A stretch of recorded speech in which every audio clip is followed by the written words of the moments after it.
नमस्कार देवी और सज्जनों। मैं हूं डॉक्टर आर एम जोशी और आज के वेबिनार में आप सबका हार्दिक स्वागत करता हूं। मेरे लिए बहुत ही आज गर्व का दिन है कि मेरे दो बाल बैचमेट्स जो मेरे साथ एमबीबीएस की पढ़ाई पूरा किए थे आज इस वेबिनार में मौजूद हैं। तो आप हमारे ब्रिगेडियर बरनवाल और डॉक्टर लक्ष्मी गुप्ता, इन सबका मैं स्वागत करता हूं। आपको बताना चाहता हूं कि आपकी मौजूदगी से आज इस वेबिनार की शोभा में चार चांद लग गए हैं। तो ज्यादा वक्त जाया ना करते हुए हम आज के वेबिनार को प्रारंभ करते हैं। वेबिनार में जो माइक हैं वो मैंने डिसेबल कर दिए हैं। तो आपको वेबिनार के अंत में अगर कोई सवाल पूछना हो तो उस समय जो माइक्स हैं उनको ऑन कर दिया जाएगा और इसके बीच आप चैट के द्वारा भी मेरे तक अपना मैसेज पहुंचा सकते हैं या व्हाट्सएप ग्रुप में भी अपना मैसेज दे सकते हैं।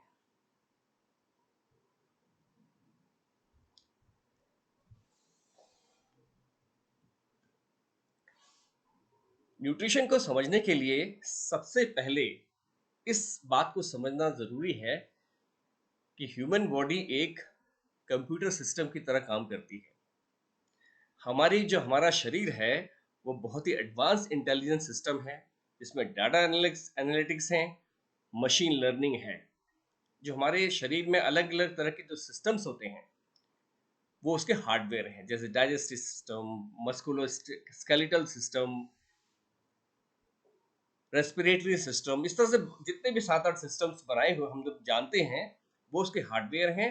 और इन हार्डवेयर के बीच में जो कम्युनिकेशन होता है, एंजाइम्स हो गया, हार्मोन्स हो गया, नर्व इम्पल्सेस हो गई, इसको हम बोलेंगे सॉफ्टवेयर।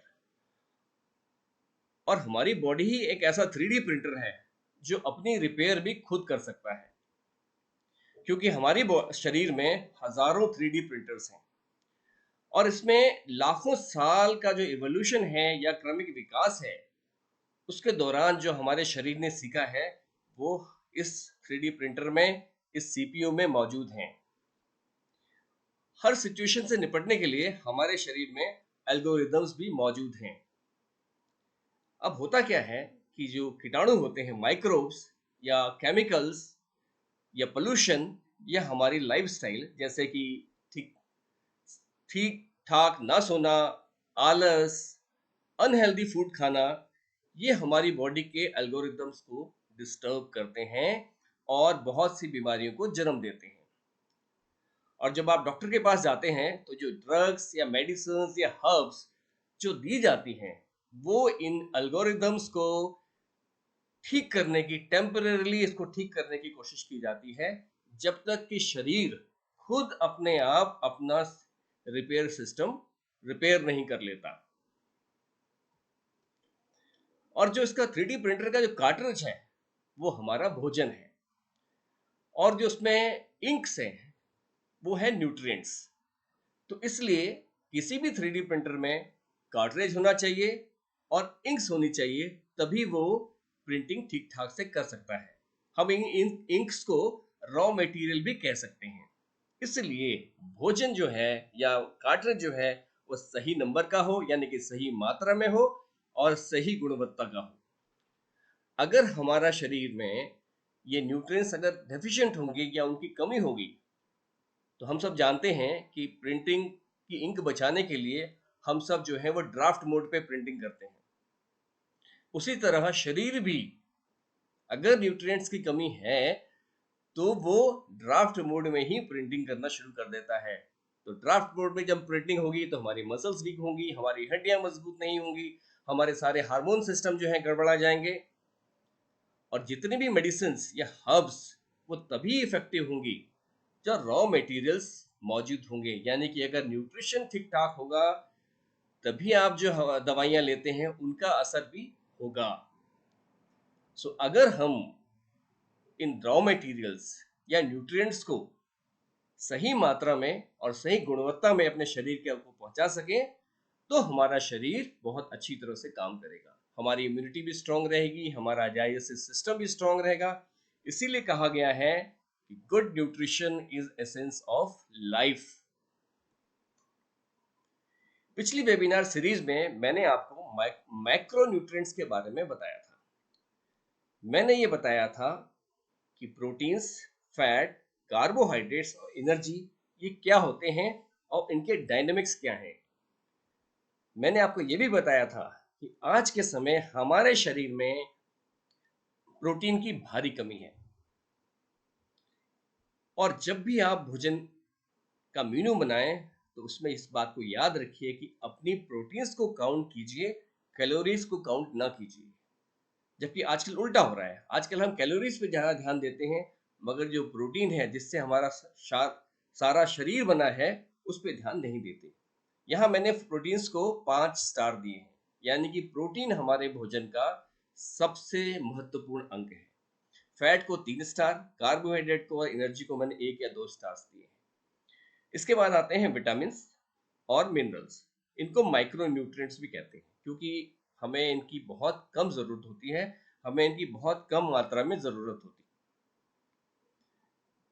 विटामिन को और मिनरल्स को हमने 5 स्टार फिर दिए हैं, यानी कि आपको अपने भोजन में प्रोटीन्स, विटामिन और मिनरल्स पे ज्यादा ध्यान देना है, ना कि फैट और कार्बोहाइड्रेट्स पे। अब माइक्रो न्यूट्रिएंट्स का रोल क्या है? सबसे सबसे ज़रूरी बात यह है कि ये बहुत ही कम मात्रा में हमें इसकी ज़रूरत होती है, और इनकी ज़रूरत हमें मैक्रो न्यूट्रिएंट्स को प्रोसेस करने के लिए होती है। मेटाबॉलिज्म में हो, चाहे हार्मोन्स या एंजाइम की सिंथेसिस में हो, या बॉडी फंक्शंस हो, या एंटीऑक्सीडेंट फंक्शंस हो, उन सब में माइक्रो न्यूट्रिएंट की ज़रूरत पड़ती है। और अगर हमारे शरीर में माइक्रो न्यूट्रिएंट की मात्रा कम है, तो चाहे मैक्रो न्यूट्रिएंट्स कितनी भी मात्रा में हो, कैलोरीज कितनी भी मात्रा में हो, बॉडी अपना काम ठीक ठाक नहीं कर सकती है। इस सीरीज का ये एक मुख्य उद्देश्य है, ये एम है कि आपको एक बार फिर याद दिलाया जाए कि ना केवल मैक्रो न्यूट्रिएंट्स, बल्कि हमारा शरीर या हमारा भोजन जो है वो माइक्रो न्यूट्रिएंट में भी बहुत कमजोर है, यानी कि हमारे भोजन में माइक्रो न्यूट्रिएंट की भारी कमी है। चाहे वो गरीब आदमी हो, चाहे वो अमीर आदमी हो, या हेल्थ कॉन्शियस आदमी हो। और एक मिथ है, एक भ्रम है कि well fed people are well nourished. और जो भी ज्ञान हमें मिलता है भोजन के बारे में, हमारी न्यूट्रिशन के बारे में, चाहे वो साइंटिफिक रिसर्च से ही क्यों ना हो, उसमें ज़्यादातर कमर्शियल मोटिवेशन बहुत ज़्यादा होता है। माइक्रोन्यूट्रिएंट डेफिशिएंसीज को हिडन हंगर भी कहा जाता है, और इस वक्त पूरी दुनिया में 60 से 80% लोग इससे ग्रसित हैं, यानी कि 60 से 80% लोग जो हैं वो हिडन हंगर से या माइक्रोन्यूट्रिएंट डेफिशिएंसी से ग्रसित हैं। और इस बात और इस बात के बहुत से प्रमाण मिलते हैं कि जितना आज का जो ये एपिडेमिक्स हो रहा है क्रोनिक डिजीज का, ओबेसिटी, हाइपरटेंशन, डायबिटीज, कैंसर्स, ये जो है माइक्रो न्यूट्रिएंट डेफिशिएंसीज को दर्शाते हैं। इन्हीं की वजह से हो सकता है कि ये सारी बीमारियां बहुत बढ़ रही हों। इसलिए अच्छी सेहत के लिए, अच्छे स्वास्थ्य के लिए या आरोग्य के लिए ऐसे भोजनों का चयन बहुत जरूरी है जिनमें माइक्रो न्यूट्रिएंट्स सही मात्रा में और अधिक मात्रा में हों। अब हम कुछ माइक्रो न्यूट्रिएंट्स के बारे में कुछ जनरल बातें करते हैं। सबसे पहली बात है कि ये आरडीए क्या होता है। आरडीए जो है वो बहुत ही एक मिसअंडरस्टूड कॉन्सेप्ट है। इसके बारे में डॉक्टर्स या आम जनता सब एक भ्रम है। इसकी शुरुआत 1943 में हुई थी। अब ये जो आरडीए है ये मिनिमम फिजियोलॉजिकल रिक्वायरमेंट है किसी बीमारी से बचने के लिए। जैसे ये देखा गया कि विटामिन ए में की कमी हो तो कॉर्नियल अल्सर बच्चों में हो जाता है, या नाइट ब्लाइंडनेस बड़ों में हो जाती है। विटामिन सी की कमी हो तो स्कर्वी नामक बीमारी होती है, और डी की कमी हो तो रिकेट्स या बड़ों में ऑस्टियोमलेशिया नामक बीमारी होती है। तो अगर हमें इस बीमारी से बचना है तो हमारे भोजन में कम से कम 600 माइक्रोग्राम विटामिन ए होना चाहिए, या 40 मिलीग्राम विटामिन सी होना चाहिए, या 400 यूनिट विटामिन डी होना चाहिए। अब जहां तक इन बीमारियों से बचने का सवाल है तो ये कंसेप्ट ठीक है, लेकिन अगर आपको अच्छी सेहत चाहिए, आरोग्य चाहिए, तो ये बहुत ही कम है। ऑप्टिमम हेल्थ के लिए या सर्वोत्तम स्वास्थ्य के लिए हमें इससे काफी अधिक मात्रा में ये विटामिन की जरूरत पड़ती है। दूसरी बात ये है कि सारे विटामिन एक इंटीग्रेटेड मैनर या एकीकृत रूप से काम करते हैं। कोई भी विटामिन किसी भी कार्य को अकेला नहीं करता है। जैसे विटामिन ई, विटामिन डी और सी, ये विटामिन ए के कार्य के लिए बहुत जरूरी हैं। अगर बोन में मिनरलाइजेशन होना है तो उसके लिए प्रोटीन की भी जरूरत है, विटामिन सी की भी जरूरत है, के की भी जरूरत है और डी की भी जरूरत है और कैल्शियम की जरूरत है। सो अगर हम ऑस्टियोपेनिया या ऑस्टियोपोरोसिस में सिर्फ विटामिन डी और कैल्शियम देंगे या खाएंगे तो बहुत ज्यादा उसमें फर्क नहीं पड़ेगा। अगली बात ध्यान देने योग्य ये है कि अगर आपके शरीर में या डॉक्टर ने डायग्नोसिस किया है कि आपको एक पर्टिकुलर विटामिन की कमी है, तो मान के चलिए कि आपके शरीर में और भी विटामिन की कमी होगी।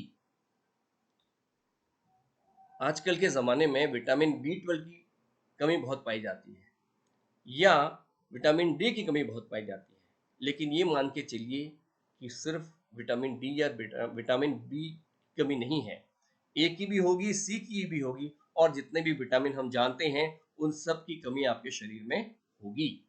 इसलिए अगर एक विटामिन सप्लीमेंट दिया जाएगा तो उससे जो है जो कार्य वो करता है वो तो तेज हो जाएगा, लेकिन इसके साथ साथ और विटामिन की रिक्वायरमेंट भी बढ़ जाएगी।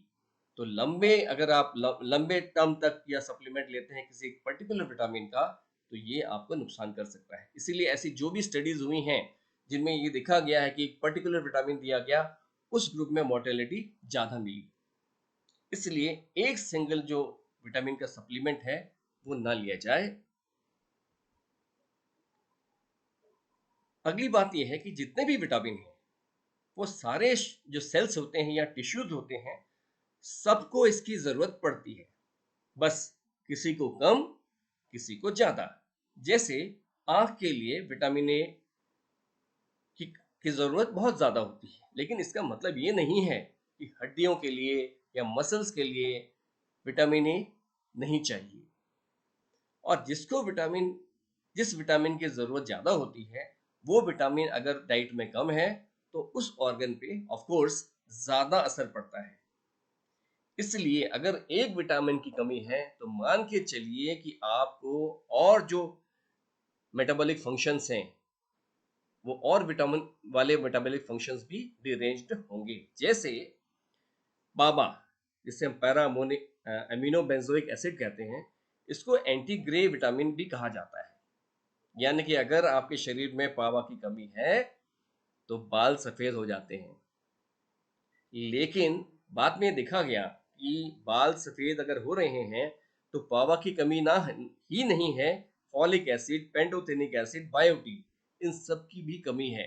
तो जब ये सारे विटामिन दिए गए तो ये देखा गया कि बहुत से लोगों में सफेद बाल दोबारा काले हो गए। इसलिए हमें अपने डाइटरी सोर्स से ज्यादा जितना हो सके उतने विटामिन लेने चाहिए, ना कि सिर्फ आरडीए पे अटक जाना चाहिए। अब सवाल ये उठता है कि हिडन हंगर या माइक्रोन्यूट्रिएंट डिफिशियंसीज इतनी ज्यादा क्यों बढ़ रही हैं? पहले तो ऐसा नहीं होता था। डॉक्टर्स कहेंगे कि हम आजकल ज्यादा टेस्ट करते हैं इसलिए ज्यादा डायग्नोसिस होती है। बात भी सही है, लेकिन जो विटामिन रिच फूड्स या विटामिन मिनरल रिच फूड हम कहते हैं वो हो सकता है कि वास्तव में विटामिन और मिनरल रिच हो ही ना, जैसे हमारी जो एग्रीकल्चरल प्रैक्टिसेस हैं, जिसमें सिर्फ केमिकल फर्टिलाइजर और पेस्टिसाइड्स का इस्तेमाल होता है, वो माइक्रोन्यूट्रिएंट्स में काफ़ी कम हो जाती है। तो जो भी सब्जियां या जो भी हम अनाज उसमें उगाएंगे, उसमें भी माइक्रोन्यूट्रिएंट की कमी होगी। इसलिए जिनके घर में ज़मीन है और जो जिनके पास आगे गार्डन की जगह है, तो आप अपने गार्डन में ऑर्गेनिकली सब्जियां उगा सकते हैं। दूसरी बात दूसरी बात ये है कि जो फूड प्रोसेसिंग है, जो प्रोसेस फूड हम आजकल ज़्यादा लेते हैं, उसके दौरान करीब करीब 80% माइक्रोन्यूट्रिएंट्स नष्ट हो जाते हैं। अब जो जानवर हैं या बर्ड्स या पोल्ट्री जिसे हम कहते हैं, उनको ज़्यादातर आर्टिफिशियल इन्वायरमेंट में बड़ा किया जाता है, फार्म्स में। और उनको क्या दिया जाता है? ग्रेन्स, यानी अनाज।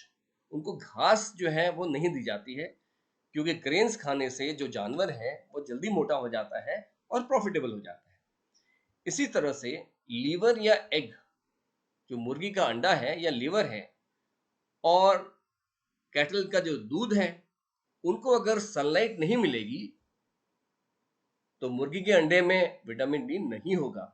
उसी तरह से जिस गाय को हमेशा छाया में रखा जाता हो, उस गाय के दूध में भी विटामिन ए या डी नहीं होंगे, क्योंकि विटामिन डी जो है वो धूप से ही जानवरों में आता है। अब जो भी पशु जो है जिनको कमर्शियल फीड्स दी जाती हैं, उनमें विटामिन ए की कमी होगी, क्योंकि विटामिन ए जो है पशुओं में हरी घास से ज्यादा आता है। अब अगर हम देखें कि हमारे जो पूर्वज थे वो क्या खाते थे और हम क्या खाते हैं। हमारे पूर्वज खाते थे होल फूड, प्रोसेस नहीं खाते थे। हम खाते हैं प्रोसेस फूड या आर्टिफैक्ट, ऐसा भोजन जिसमें से काफ़ी चीज़ें निकाल दी जाती हैं। अलाइव, अलाइव का मतलब नियर अलाइव। इसका मतलब ये हुआ कि जब वो खेत से या पेड़ से फल तोड़ते थे और जब वो खाते थे, उसके बीच में जो टाइम था वो बहुत कम था। आजकल फल कहीं उगता है और कितने दिनों के बाद कहीं पहुंच जाता है। और जहाँ फ्रेश वेजिटेबल्स भी मिलती हैं, वहाँ पे लोग मंडी जाते हैं हफ्ते में एक बार और सारा सामान लेके अपने फ्रिज में डाल देते हैं।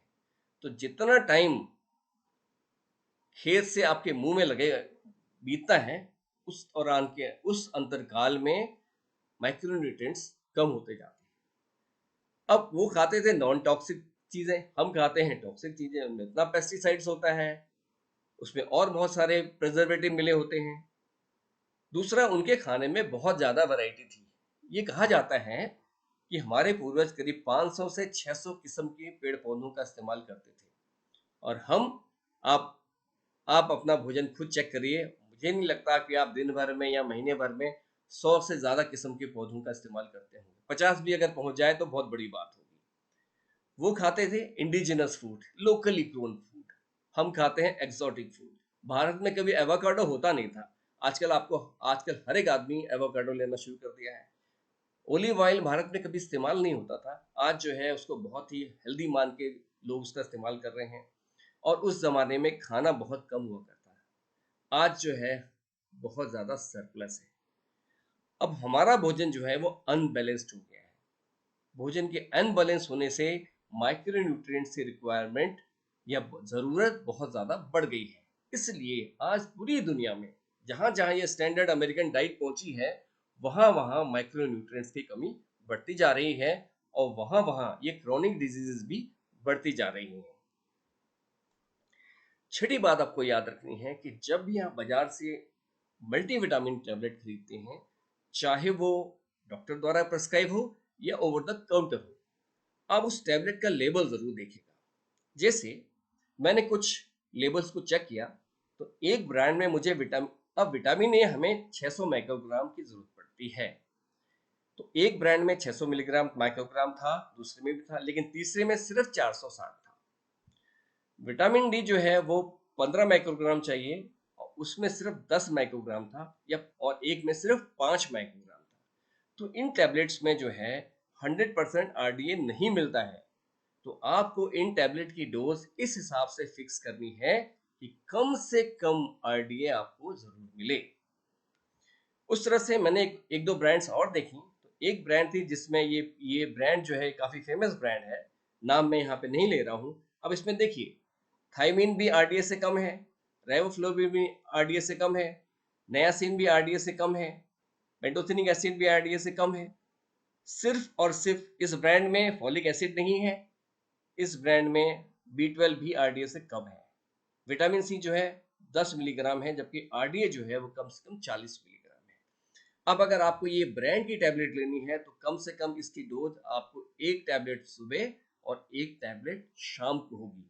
अगर आप सिर्फ एक टैबलेट लेते हैं और ये सोचते हैं कि मैं विटामिन की टैबलेट खा रहा हूँ या खा रही हूँ, तो आप जो है बहुत कम डोजेज ले रहे हैं, उससे आपको बहुत अधिक फायदा नहीं होगा।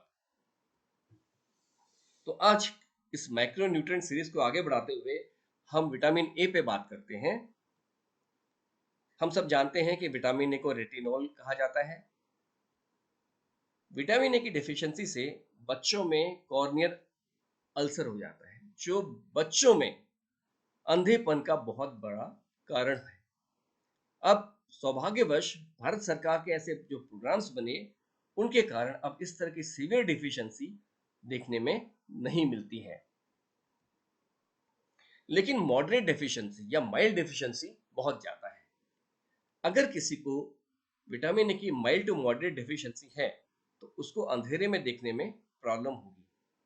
आपने देखा होगा कई लोग ऐसे होते हैं जो शाम होते ही अपने लाइट जला लेते हैं, जबकि कुछ लोग नहीं जलाते हैं। इसका एक कारण हल्की रोशनी में कम दिखाई पड़ना भी हो सकता है, जो विटामिन ए की कमी से हो सकता है। जो हमारे फौजी भाई हैं, अगर कोई सैनिक नाइट फायरिंग में बार बार फेल होता है या बहुत कमजोर है, उसमें भी विटामिन की कमी हो सकती है। इस तरह से जब टीवी देखते समय, कंप्यूटर का काम करते समय अगर आंखों में थकान, दर्द या हेडेक होता है तो हो और विजन जो है नॉर्मल है, तो ऐसे केसेस में विटामिन ए की डेफिशिएंसी हो सकती है। आजकल कंप्यूटर का स्क्रीन का इस्तेमाल बहुत बढ़ गया है, तो जो बच्चे या अडल्ट लोग, वयस्क लोग कंप्यूटर स्क्रीन पे बहुत ज़्यादा काम करते हैं, मोबाइल में बहुत ज़्यादा देखते हैं, या रात को जो गाड़ी चलाने वाले ड्राइवर्स हैं या स्मोकर्स, इनको विटामिन ए की ज़रूरत बहुत ज़्यादा होती है।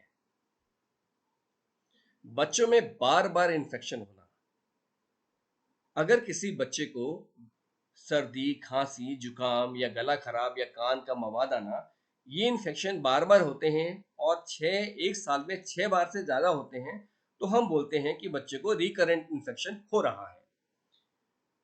अब अगर शरीर में विटामिन ए की कमी है तो आप कितना भी इम्यूनिटी बूस्टर बच्चे को दीजिए, अगर न्यूट्रिशन कमजोर है तो ये जो इम्यूनिटी बूस्टर्स हैं वो आपके किसी काम के नहीं हैं। हाँ, मैन्युफैक्चरर को ये मनी बूस्टर का काम जरूर करते हैं। इसके बाद ड्राइनेस स्किन की हो, पिंपल्स हो, ये सारे के सारे लक्षण विटामिन ए की डिफिशियंसी के हो सकते हैं। इसके अलावा बालों पे भी इसका असर पड़ता है। ड्राई हेयर, उनमें चमक नहीं है, डैंड्रफ बहुत ज़्यादा है, नेल जो हैं वो खराब हो जाते हैं, हड्डियाँ, दांतों में, डाइजेशन में, आरबीसी की बनावट में विटामिन ए का बहुत रोल होता है, और माइल्ड टू मॉडरेट डिफिशियंसी में इन सब पे बहुत ज़्यादा फर्क पड़ता है। यानी कि जो 3D प्रिंटिंग है वो विटामिन ए की कमी की वजह से ड्राफ्ट मोड में चल रही है, खराब प्रिंटिंग हो रही है। अब जब आप रात को गाड़ी चलाते हैं और आपकी आंखों में जो ग्लेयर पड़ता है, आपने इस बात को अनुभव किया होगा कि एकदम आपकी आंखों के सामने अंधेरा हो जाता है और कुछ देर बाद ही आप सड़क को दोबारा देख पाते हैं। तो इसे बोलते हैं ग्लेयर रिकवरी। और जो आंखों में आपकी जो चमक पड़ती है, उसकी वजह से हमारी आंखों में जो विटामिन ए होता है उसका प्रयोग हो जाता है और वो नष्ट हो जाता है। सो अगर किसी के शरीर में विटामिन ए की कमी है तो ये ग्लेयर रिकवरी प्रोसेस है, जो आप ग्लेयर जो आंखों में पड़ती है, रोशनी, तेज रोशनी पड़ती है, उससे रिकवरी का टाइम भी बहुत ज़्यादा पड़ जाता है। ये देखा गया है कि रात के समय जो एक्सीडेंट्स होते हैं उनका एक कारण ये विटामिन ए की कमी भी हो सकता है। इसके बारे में अभी बहुत ज़्यादा रिसर्च नहीं हुई है और ये रिसर्च के लिए एक एरिया ऑफ इंटरेस्ट बन सकता है। अब हम सोर्सेस की बात करते हैं। पहली बात यह है कि विटामिन ए जो है वो सिर्फ और सिर्फ पशु पक्षियों से प्राप्त होने वाले भोजनों में ही, खाद्य पदार्थों में ही मिलता है। पेड़ पौधों में से हमें कैरोटीन नाम का एक रसायन मिलता है जो हमारे शरीर में विटामिन ए में परिवर्तित कर दिया जाता है। लेकिन कैरोटीन से विटामिन ए का जो परिवर्तन है ये बहुत ही इरेटिक है, इसका कोई फिक्स नहीं है। अलग अलग लोगों में ये 5% से लेकर 65% तक ही हो पाता है। यानी कि आप 100% कैरोटीन खाएंगे तो उसे 100% विटामिन ए में कन्वर्जन नहीं मिलेगा।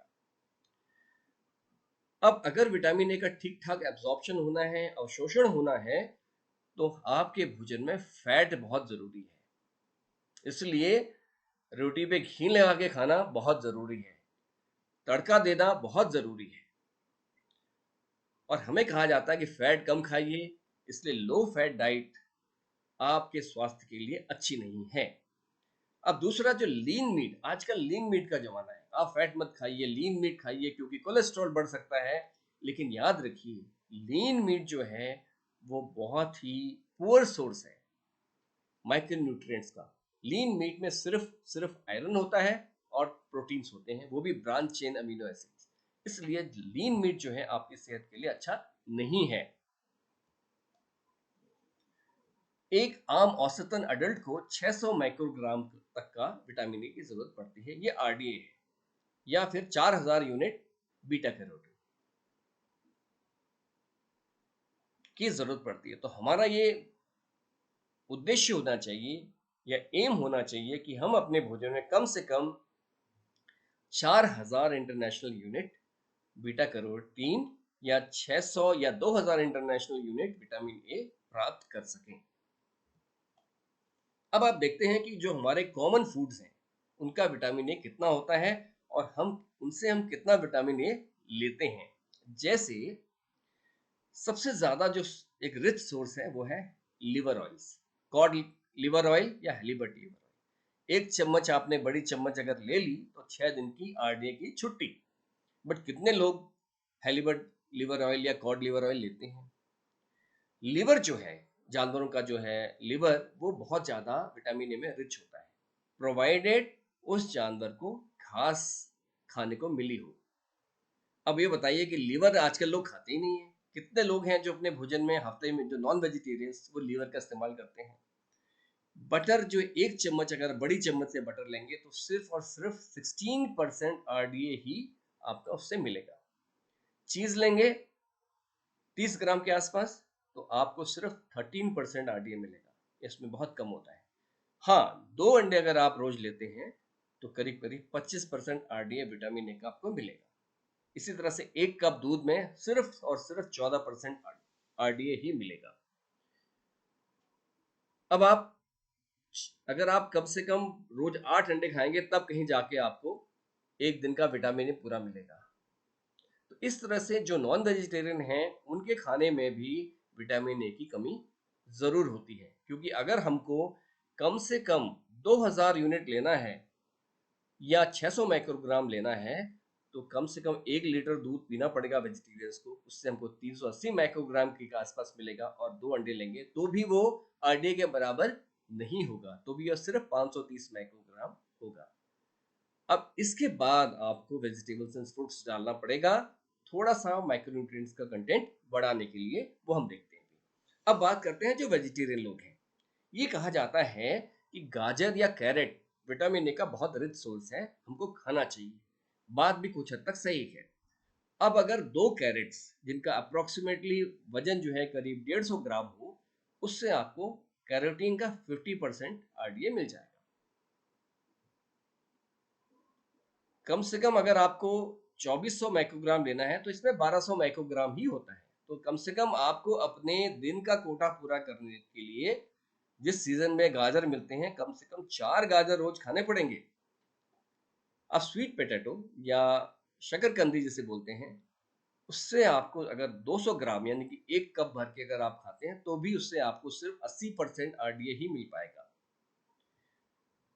हरी सब्जी या पालक की सब्जी अगर आप करीब 150 ग्राम के आसपास लेते हैं तो उससे सिर्फ 40% आरडीए मिल पाता है।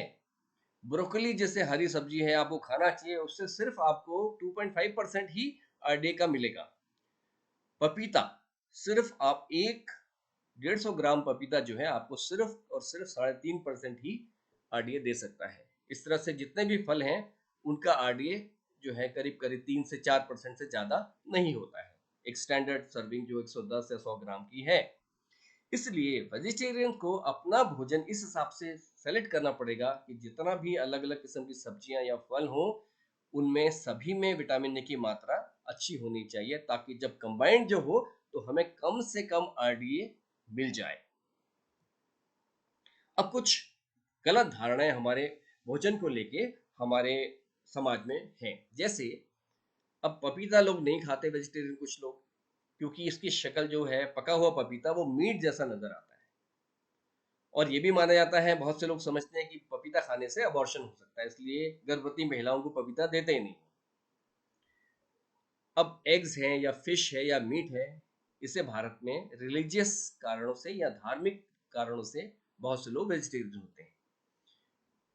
अब जो होल मिल्क है जिसमें कि मलाई ना निकाली गई हो उसको बहुत से लोग नहीं पीते, क्योंकि हमें बार बार हमारे को बताया गया है कि दूध जो है उसमें जो मलाई वाला दूध है उससे कोलेस्ट्रॉल बढ़ जाता है और कोलेस्ट्रॉल से हार्ट डिजीज हो जाती है। उसी तरह से लीवर और ऑर्गन मीट जो कि माइक्रो न्यूट्रिएंट्स में बहुत रिच होते हैं उनको भी नहीं खाया जाता, क्यों कोलेस्ट्रॉल बढ़ जाएगा।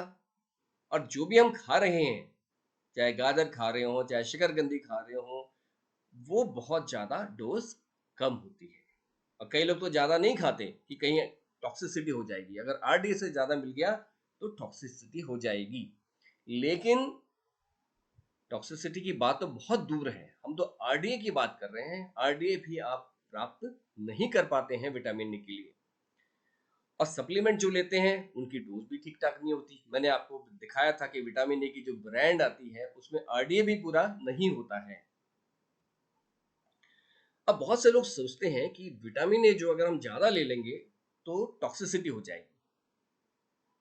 लेकिन मैं आपको बता दूं कि अगर हम जैसे बहुत ही रिच खाने जैसे हेलीबट लिवर ऑयल या कॉड लिवर ऑयल और पोलर बियर लिवर, ये लोग जो बहुत खाते हैं, हिंदुस्तान में कोई नहीं खाता इनको, उनमें विटामिन ए की टॉक्सिसिटी हो सकती है। या जो लोग 50,000 इंटरनेशनल यूनिट से ज़्यादा रोज खाते हैं, वो भी सालों साल, कितना है किसी को नहीं पता, लेकिन कम से कम 3-4 साल तो अगर खाएंगे तब कहीं जाके कुछ टॉक्सिसिटी सिम्टम्स आ सकते हैं, जैसे हेडेक्स होना, ब्लड विजन, इचिंग स्किन, ये हो सकता है।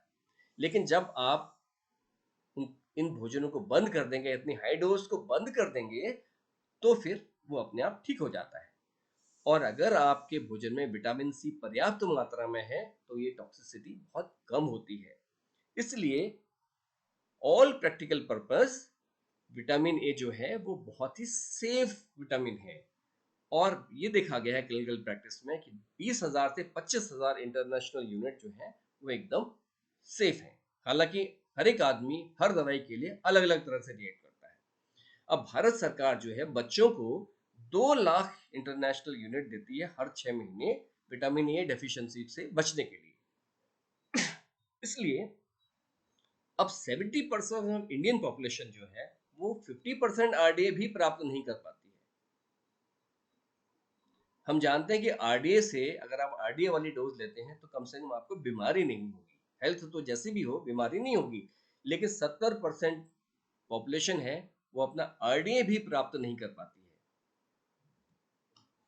अब एक आपको अगर ये पुस्तक मिले डॉक्टर एडले डेविस की, जिसमें लेट्स ईट राइट नाम की ये पुस्तक है, उन्होंने अपने एक्सपेरिमेंट बहुत सारे उसमें लिखे हैं, अपने एक्सपीरियंसेस भी लिखे हैं कि उन्होंने एक महिला को जिसको 1 लाख यूनिट विटामिन ए दिया फेशियल वार्ड्स के लिए, और जब उन्होंने 4 महीने तक विटामिन ए उसको दिया तो उसके वार्ड सारे गायब हो गए। इसी तरह से एक महिला थी जिसको लाइट सेंसिटिविटी बहुत ज्यादा थी, उसको 1 महीना डाइटरी इंटरवेंशन दिया गया तो उसकी जो ये प्रॉब्लम भी सॉल्व हो गई। इससे पता चलता है कि विटामिन ए हमारे विजन में या हमारे डे टू डे में कितना ज़रूरी है।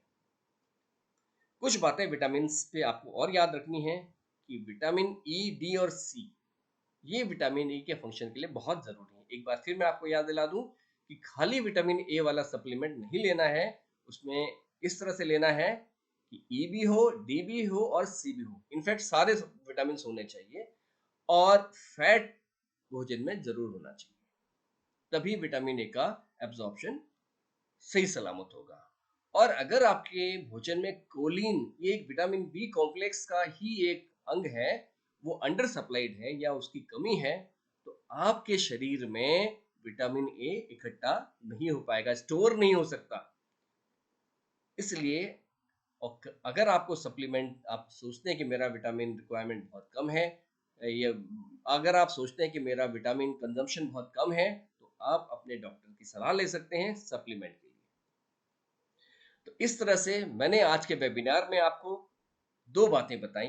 एक तो जनरल कंसिडरेशन सारे माइक्रोन्यूट्रिएंट्स के बारे में, और दूसरा मैंने आपको इस बात का दोबारा ध्यान दिलाने की कोशिश की कि हमारे भोजन में विटामिन ए की कमी बहुत ज़्यादा है। मैंने आपको ये भी बताना चाहता हूँ कि अगर हमारी डाइट जो है वो, कि आज के समय में हमारी डाइट माइक्रोन्यूट्रिएंट्स में बहुत ही खराब है या बहुत ही अनसेटिस्फैक्ट्री है, चाहे अमीर लोग भी हों।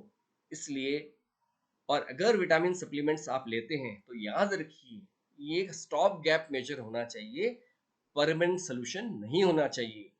आप अपना भोजन का इस्तेमाल जो है अपने विवेक के अनुसार करें। मुझे उम्मीद है कि आज का ये वेबिनार आपके लिए बहुत ही फ्रूटफुल रहेगा। आपको माइक्रोन्यूट्रिएंट्स या विटामिन ए के बारे में कुछ ऐसी जानकारियां मिली होंगी जो आपको पहले पता नहीं थी। आप सबने अपना अमूल्य समय इस वेबिनार को दिया, इसके लिए आपका बहुत बहुत शुक्रिया, आपका बहुत बहुत धन्यवाद। पोषण विज्ञान से जुड़े रहने के लिए आप पोषण शिक्षा चैनल को सब्सक्राइब कर सकते हैं।